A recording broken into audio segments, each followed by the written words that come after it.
کا حکم اصول نمبر 2، لا ترفعوا اصواتکم فوق صوت النبی۔ صحابہ اس پہ اتنا عمل کرتے تھے کہ اللہ کا قرآن کہہ رہا ہے اے ایمان والو، نبی صلی اللہ علیہ وسلم کے سامنے اونچی آواز سے نہ بولا کرو۔ ولا تجہروا لہ بالقول کجہر بعضکم لبعض،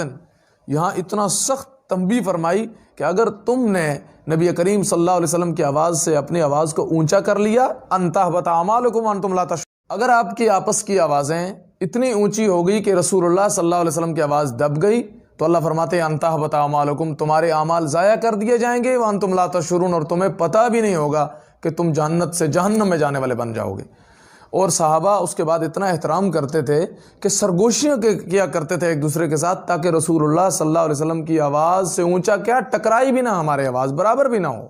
ہمارے اکابرین سلف صالحین آج بھی اس میں عمل کرتے ہیں۔ ہمارے ایک بزرگ ہیں مفتی غلام مصطفیٰ صاحب دامت فیوزہم، بزرگ ہیں، صاحب نسبت ہیں۔ میں ان کے ساتھ عمرے پر تھا تو مسجد نبوی میں وہ اس اصول کا اتنا خیال رکھتے تھے کہ اگر کسی کی آواز اونچی ہو جاتی تو وہ دور بیٹھے ہوتے تھے روضہ شریف سے، پھر بھی کہتے تھے آہستہ بولیں کہیں اعمال ضائع نہ ہو جائیں۔ تو میرے ساتھیوں، یہ تھا صحابہ اکرام کی مکمل پیروکاروں کی تابعداری کا عالم، ہمیں یہ سب اپنانا ہوگا۔ اصول نمبر 3، اللہ فرماتے ہیں ان الذین یغضون اصواتهم عند رسول اللہ، وہ لوگ جو اللہ کے نبی کے احترام کرتے تھے، پھر اللہ ان کی تعریف بھی فرماتے ہیں ان الذین یغضون اصواتهم عند رسول اللہ، وہ لوگ جو اللہ کے نبی کے سامنے اپنی آوازوں کو پست رکھتے تھے بطور احترام۔ اللہ فرماتے ہیں اولئک الذین امتحن اللہ، یہی لوگ ہیں جن کو میں نے امتحان کے لیے چن لیا، ان کے دلوں کو تقوی کے لیے چن لیا ہے، اور صرف تقوی کے لیے نہیں چنا، لہم مغفرۃ واجر عظیم، ان کے لیے بخشش بھی ہے اور ان کے لیے بہت بڑا اجر بھی ہے۔ اصول نمبر 4، ان الذین ینادونک من وراء الحجرات اکثرهم لا یعقلون۔ یہ ایسا ہوا تھا کہ بنو تمیم نامی ایک قبیلہ تھا جو رسول اللہ صلی اللہ علیہ وسلم کے ملنے آئے،